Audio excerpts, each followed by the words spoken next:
Now, Britain's most senior military officer has warned of a new threat posed by Russia to communications cables that run under the sea. The head of the Defence Staff, Air Chief Marshal Sir Stuart Peach, said Britain and NATO must avoid the risk of a potentially catastrophic effect on the economy if the cables were cut. Russia, in addition to new ships and submarines, continues to perfect both unconventional capabilities and information warfare. And there is a new risk to our way of life, which is the vulnerability of the cables that crisscross the seabeds.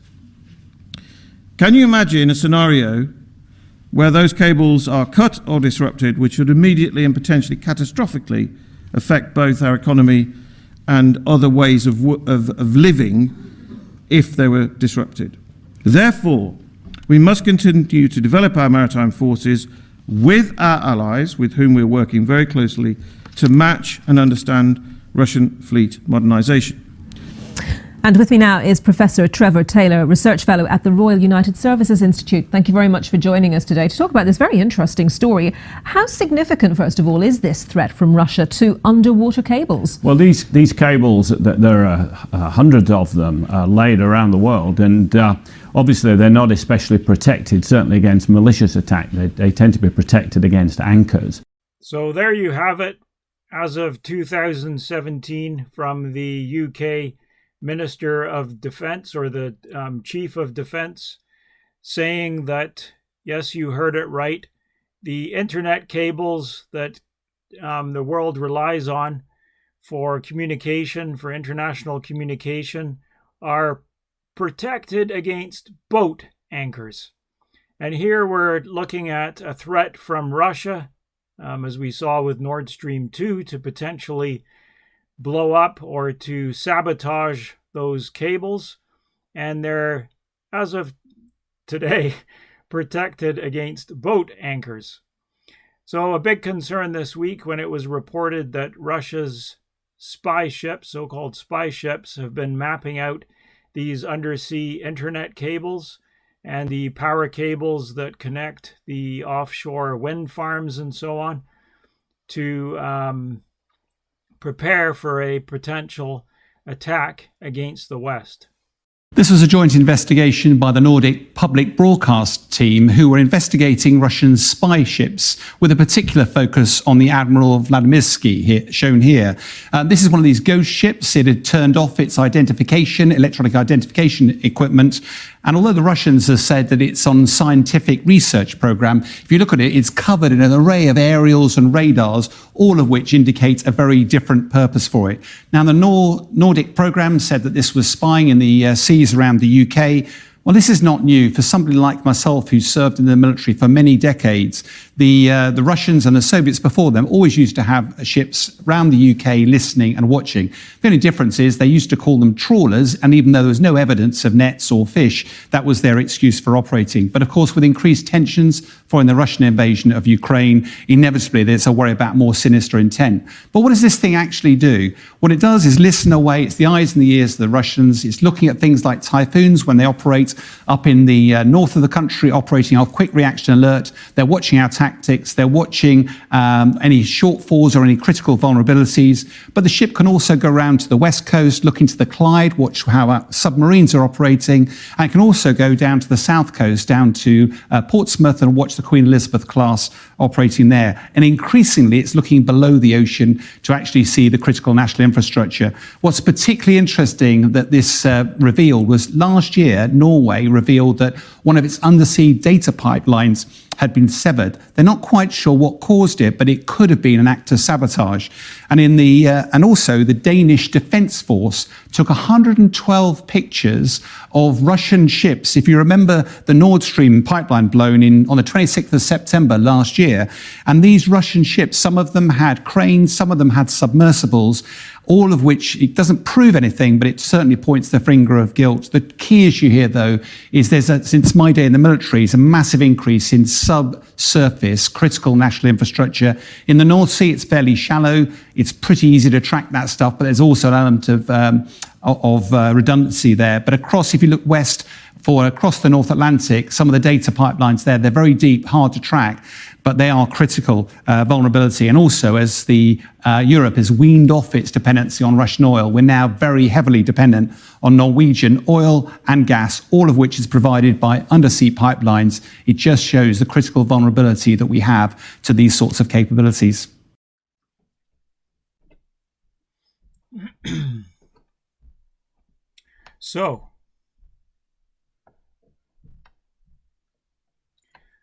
So that report from Sky News UK on April 20th. Since Russia invaded Ukraine, the West has made a coordinated effort to isolate Russia, as we may remember, cutting off financial and computer services dependent on the internet. These moves may backfire now that Russia has been forced to operate independent of the West.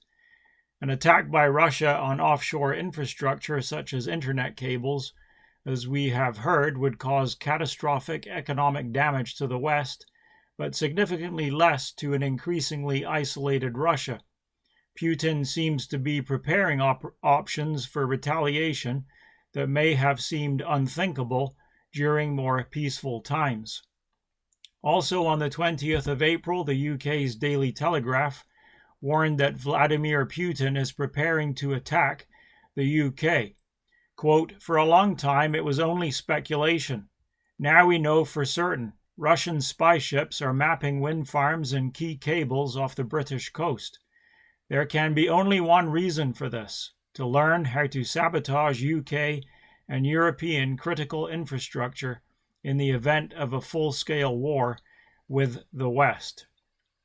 Defense officials have been warning governments about Russia's threat on critical infrastructure for some time, but little has really changed since 2017. The importance of these cables, which cross the ocean connecting countries and continents, is explained in more detail by the Center for Strategic and International Studies on their website. It says, sometimes described as the world's information superhighways, undersea cables carry over 95% of international data. In comparison with satellites, subsea cables provide high-capacity, cost-effective, and reliable connections that are critical for our daily lives. The article also says this global network of undersea cables provides the high-bandwidth connections needed for a wide range of activities for our modern society, from financial transactions to global communications or international scientific cooperation. In the financial sector alone, undersea cables carry some $10 trillion of financial transfers daily. Reliance on submarine cables will continue to increase as demand for data is expected to grow, driven by a shift toward cloud services and the spread of 5G networks, which are high-speed mobile networks. Bandwidth demand will almost double every 2 years in the near future. So you can imagine the significance of this then.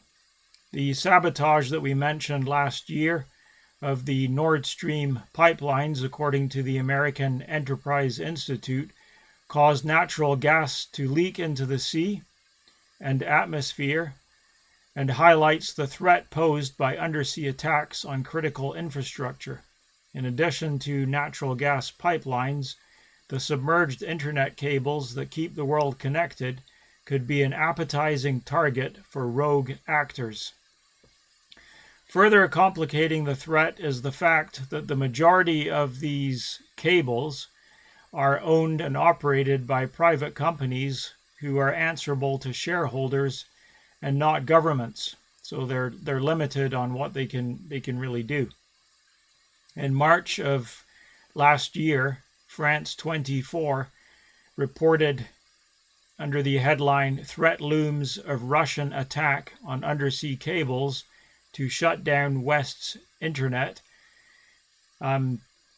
saying the U.S. President Joe Biden warned this week that Russia is considering attacks on critical infrastructure. One of the scenarios that has been mooted since the start of the war in Ukraine is that Moscow will attack undersea cables to cut off the Western world's internet. The website Breaking Defense provided an analysis of this threat in February of last year, providing 3 reasons why nations should be increasingly worried about possible sabotage of undersea cable infrastructure. The first one, as we saw with the clip at the beginning about the cables being protected from boat anchors, they say, first, it's very easy. They span thousands of miles. They're not guarded. You can get down there if you want to create mischief. You can go down in a mini submarine, which you can easily hide in a mothership, and go down there with hydraulic shears and cut the cable, or possibly tap into a relay or a repeater station, which would allow a bad actor, as they call them, to steal or tap into the data that's being transferred. Secondly, they say the impact is severe. National economies depend upon these undersea cables. For example, the paper's finding that the U.S. clearinghouse for interbank payment systems, known as CHIPS, and familiar to anyone who has worked overseas for a U.S. company, does some 1.8 trillion in monetary transactions among 22 countries every single day. And that's just for that one purpose. And third, bad actors can enjoy plausible deniability because you're doing this under the water. It's very difficult to detect and to demonstrate who it was that carried out the attack. So not only has Russia been shown to be mapping undersea infrastructure, but also they successfully disconnected from the internet in 2019. So they're prepared to disconnect the country and continue operating without the rest of the world. And China has also developed a similar strategy, which means that they can carry out such an attack without causing as much self-harm as would be the case for another country without that kind of a setup. And of course, the other thing is that since the COVID-19 pandemic began, society has become almost entirely dependent on digital processes, certainly in the West, which typically run from massive centralized data centers interconnected around the globe by these very same undersea cables. It would seem that Russia is far more prepared then for this scenario than the West, and there is no sign that anything has changed in recent years, even though this threat has been discussed for some time. There is no business continuity plans to deal with it, and the economic consequences obviously would be global and they would be massive. Imagine getting up one morning to find that international communication has been severed. It's no longer possible to communicate outside of continental borders. Text messages fail to be delivered. Foreign news sites are unavailable or are no longer updated. Emails are returned as undeliverable. Many key web applications are failing, and these days it could be devices, vehicles as well. International banking is brought to a standstill. Global stock markets go into free fall. At first, there's no explanation for what's happening, and so as time ticks on, people begin to panic. Speculation mounts that there has been a highly organized, state-sponsored global attack on the internet. A run on the banks begins, and accounts and withdrawals are limited or frozen. As the outage turns from hours to days, store shelves empty and available supplies are snatched up. When have we seen that before? In the midst of this chaos, Russian tanks are rumored to be rolling west into Europe and south through Turkey, but information is slow and inconsistent. Details are unclear.